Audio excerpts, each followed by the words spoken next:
YSR Congress party అధికారంలో ఉన్నప్పుడు IT శాఖ మంత్రిగా గుడివాడ అమర్నాథ్ గారు ఉన్నారు.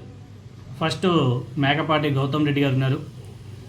ఆయన మరణాంతరం గుడివాడ అమర్నాథ్ గారికి జగన్మోహన్ రెడ్డి గారు ఒక అవకాశం కూడా ఇచ్చాడు, మంచి అవకాశం ఇచ్చాడు. తర్వాత మనం చూసాం జగన్మోహన్ రెడ్డి గారు అదేవిధంగా గుడివాడ అమర్నాథ్ గారు అనేక సంస్థలతో ఒప్పందాలు చేసుకున్నారు, ఎంఓఏలు కూడా కుదుర్చుకున్నారు. అప్రాక్సిమేట్లీగా 13 లక్షల కోట్లకి ఎంఓఏలు కుదుర్చుకున్నారు ఆనాడు వైఎస్ఆర్ కాంగ్రెస్ పార్టీ ప్రభుత్వం. తర్వాత మన నారా లోకేష్ నాయుడు గారు ఆనాడు ప్రశ్నించాడు మంత్రి అమర్నాథ్ గారిని, ఏమని?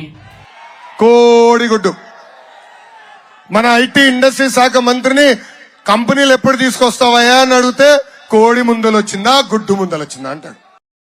అయ్యా అమర్నాథ్ గారు, ఐటీ శాఖ మంత్రి గారు 13 లక్షల కోట్ల ఇన్వెస్టర్ అట్రాక్ట్ చేశామని చెప్పేసి చెప్పారు కదా, ఎంఓఏలు కుదుర్చుకున్నారని చెప్పేసి చెప్పారు కదా.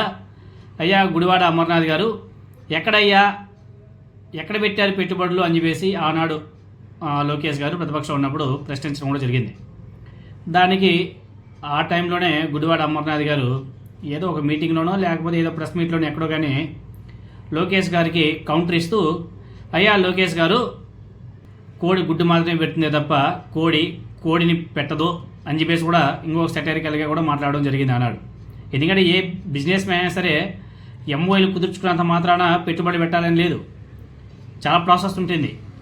ఎంఓఏలు కుదుర్చుకోవాలా, తర్వాత వాళ్ళకి ప్రభుత్వం నుంచి ఏమేమి ఫెసిలిటీస్ కల్పిస్తారా, అవన్నీ చాలా ప్రాసెస్ ఉంటుంది, అది టైం పడుతుంది. కానీ నారా లోకేష్ నాయుడు గారు ఆ రోజు అలా ప్రశ్నించేలోపు ఆయన కూడా సమాధానం ఆ రేంజ్లోనే చెప్పడం కూడా జరిగింది.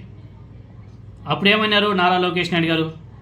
కోడిగుడ్డు మంత్రి అని చెప్పేసి అమర్నాథ్ గారి మీద వీళ్ళు సెటారికల్గా మాట్లాడడం కూడా స్టార్ట్ చేశారు, ట్రోల్ చేయడం కూడా స్టార్ట్ చేశారు. కోడిగుడ్డు మంత్రి అనేసి ఆనాడు తెలుగుదేశం పార్టీ వాళ్ళు, అంటే నారా లోకేష్ నాయుడు గారు స్టార్ట్ చేస్తే వాళ్ళ సోషల్ మీడియాల ద్వారా అలా పరిగెత్తింది. తర్వాత వైఎస్ఆర్ కాంగ్రెస్ పార్టీ ఓడిపోవడం, తర్వాత కూటమి అధికారంలో రావడం, నారా లోకేష్ నాయుడు గారి మంత్రి కావడం చాలా అయిపోయినాయి. ఇప్పుడు కూటమి అధికారంలోకి వచ్చి 1 year అయిపోయింది కదా. ఇప్పుడు కూడా చెప్తున్నారు కదా, ఎన్నో లక్షల ఉద్యోగాలు కల్పించేసాము, ఎన్నో వేల కోట్లు లక్షల కోట్లు పెట్టుబడులు కూడా తీసుకొచ్చాము, పెట్టేశారు, నడిచిపోయాయి, అందరికీ లక్షల సంఖ్యలో ఉద్యోగాలు కూడా కల్పించామని వేసి మాట్లాడుతున్నారు. దానికి అమర్నాథ్ గారు నిన్నో ఈరోజు కానీ భలే మాట్లాడాడు, భలే సెటారికల్గా మాట్లాడాడు. అయ్యా నారా లోకేష్ నాయుడు గారు, ఆనాడు నన్ను కోడిగుడ్డు మంత్రి అనేసి అన్నావు కదా, ఇప్పుడు నిన్ను ఏమనాలి అని చెప్పేసి ఒక వీడియో చూపించి అసలు బీభత్సంగా ట్రోల్ చేశాడు, మామూలు కూడా కాదు. ఆయన మాటలోని మీరందరూ కూడా ఒకసారి వినండి.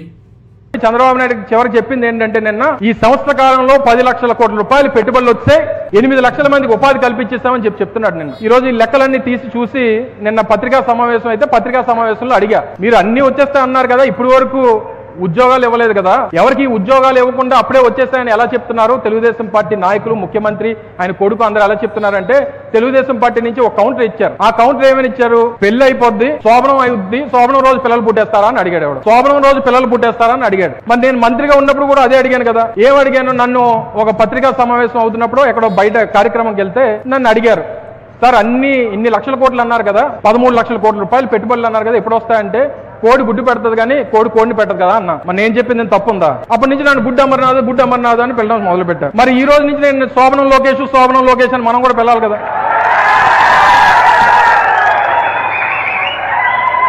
అంటే నేను గుడ్డు కథ చెప్తే నేను తప్పు, నువ్వు శోభనం కథ చేస్తే నువ్వు తప్పు కాదా? ఈ రోజు నుంచి నువ్వు శోభనం పెళ్ళికొట్టు లోకేష్ అని పిలుస్తావు. నేను ఎక్కడన్నా ఏదన్నా కొన్ని న్యాయం, అర్థం మాట్లాడినప్పుడు, ఏదన్నా చెప్పినప్పుడు, చెందినప్పుడు అర్థం ఉండాలి కదా. మిమ్మల్ని ఇలా ఊరికే వదిలిపెట్టం ప్రభుత్వాన్ని.